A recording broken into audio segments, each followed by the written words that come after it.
For 15 years, he continued stealing from that airport, evading the police for all those years. He executed these thefts with such precision that despite constant surveillance footage and police efforts, they couldn't catch him. The police even deployed undercover agents, but still couldn't apprehend him. Surprisingly, over these 15 years, the total value of his thefts reached up to $4 million, which in today's terms is approximately 33 crore rupees. Who was this thief? How did he manage these thefts? And how did he elude the police for so long? It's a surprising story that begins at Pearson Airport, Canada's largest and busiest international airport, with the biggest cargo terminal nearby.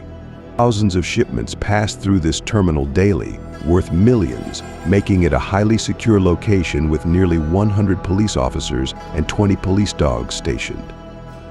Despite such tight security, one person managed to steal from this cargo terminal for nearly 15 years, transforming from a mere $100 a month worker to a millionaire. The administration only caught wind of his activities in 1992, raising suspicions as valuable items kept disappearing. Investigations revealed missing items worth around $3 million. The police were baffled as to how this thief could escape such tight security without raising any suspicions or leaving any traces, especially considering the extensive CCTV coverage and rigorous ID checks at every corner of the airport. Even during intensified investigations, with increased security measures including ID checks, bag checks, and installation of new CCTV cameras, the thief continued his activities unchecked for years, as valuable cargo kept disappearing due to the sheer size and volume of shipments passing through the terminal. In the 1990s, there was no inventory storage system, meaning shipments were simply handled as they arrived. They would be taken to the warehouse's corners according to their category, but none of their records were noted in any system or register. This was the reason why the airport administration only found out about this theft many years later. Even the police received news of this theft quite late, making them believe that even if there were any evidence of the theft, it would have vanished by now, and they had nothing to catch hold of. Then the police decided to directly interrogate the workers at the cargo terminal. However, these workers had been working together for years and had formed a sort of family gang. When the police questioned them, they all gave similar answers, which greatly troubled the police. Even today, nothing concrete came to the police's hands during the investigation. Then the police reached a theory that there was a whole criminal gang operating within the airport, orchestrating these thefts in a highly organized manner. The police also suspected collusion between this gang and the higher airport authorities, as they seemed to know about every corner, camera, and security check at the airport. Due to this, they easily evaded detection. Despite the heightened security measures, including ID checks and bag checks, during their investigations, nothing substantial could be found. In this entire theft operation, the security supervisor, manager, and even the truck drivers were all involved. However, when the police finally identified the thief, they were astonished to find out that it wasn't a supervisor or director who knew every nook and cranny of the airport, nor was it a criminal gang. It was a truck driver who had single-handedly executed all these thefts between the high security and surveillance cameras. This truck driver's name was Ho La Mang, who hailed from Vietnam and came to Canada with just $50 in his pocket in 1980. His sole purpose for coming to Canada was to become rich as quickly as possible, even if it meant doing anything for it. He was well aware that to become rich, he needed to build good connections with people. So whoever he met them with great affection and a smile, quickly earning their friendship. Shortly after, he met Terija, who was also from Vietnam and had settled in Canada. After a few meetings, love blossomed between them, and they got married. After marriage, Ho La Mang started living with Terija in her house, where she lived with her stepson Benny. Terija worked in a shipping company, and through her help, Ho La Mang got a job as a truck driver in the same shipping company. His job was to load cargo shipments from Pearson Airport onto his truck and deliver them to their owners in the city. And for that, the salary he had agreed upon was $100 per month, which was a very small amount for Ho Lamang. In front of his dreams, Ho Lamang, who used to deliver all the cargo himself to every address, had a very good idea that the items in these cargo shipments were very valuable. Then, an unusual idea of stealing these valuable items came to his mind, which kept the police and airport authorities dancing for 15 years. But the biggest challenge for Lam was that if he directly stole from these cargoes, he would be caught. So, he decided that he would steal from inside the cargo terminal of Pearson Airport. However, he didn't have an ID card, nor did he work at that airport. Without showing an ID card, nobody was allowed inside, and those who worked there had to wear their ID cards around their necks all the time. Because of this, he had to wait outside the warehouse with his truck, where the workers would bring the cargo shipments from inside and load them onto his truck. As I mentioned earlier, Ho Lamang was very skilled at making connections with people, so he had also formed very good connections with the workers who loaded the goods onto his truck. For this, he had given them small gifts several times and also invited them to his home for meals. This deepened the friendship between the workers and Ho Lamang. Ho Lamang was also keenly aware of the financial situation of these workers, whose salary was the lowest, who needed money the most, and who had loans to repay, because he knew very well that those workers who were going through such situations would easily agree to take bribes.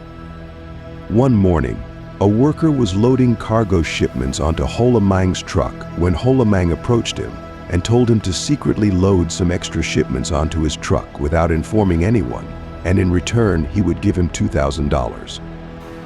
The worker was shocked to hear this, but since he was getting more money than his salary at once, he immediately agreed to do the job.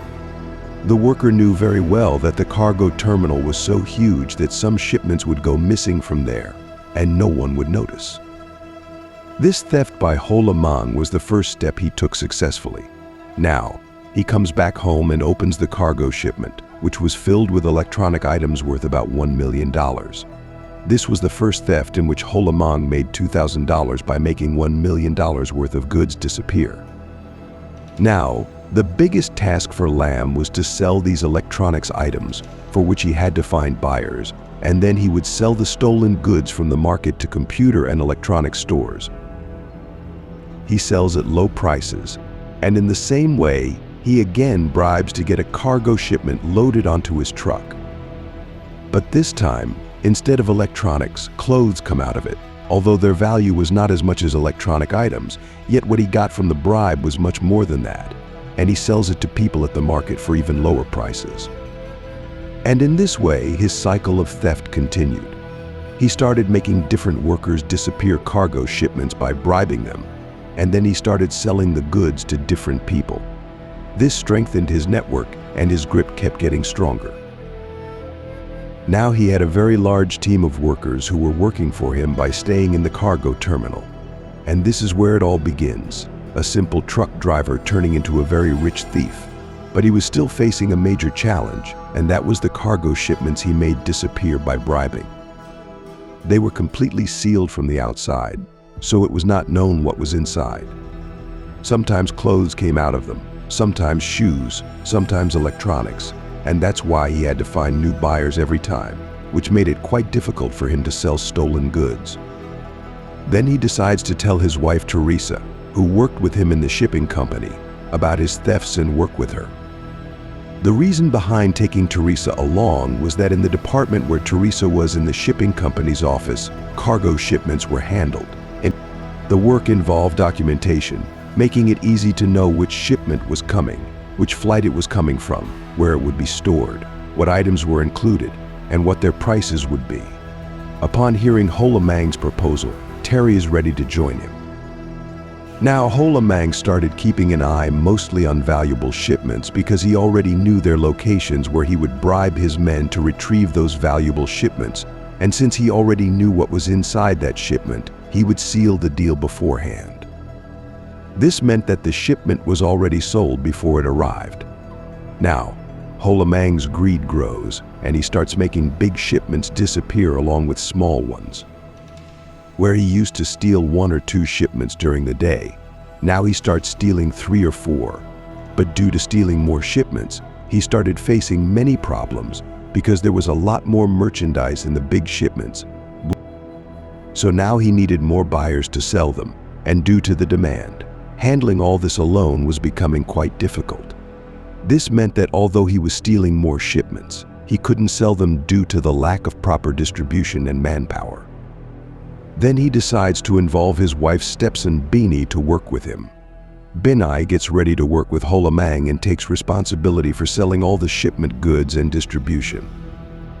Beanie needed such buyers who could buy the entire shipment at once, so he got fake bills made for those shipments and also got visiting cards printed with fake names for himself. Now, wherever he goes to sell the shipment, he gives people visiting cards and tells them that he has come from a shipping company and his name is John Young, which assures shop owners that they are buying legal goods from a legitimate person. However, Beanie was selling all the shipment goods very smoothly and cleanly. But the biggest problem he faced was that due to repeatedly stealing shipments, they had accumulated so much merchandise that there was no place to keep it anymore. As I've mentioned before, shipments were stolen more frequently, but due to the lack of proper distribution, they couldn't sell them.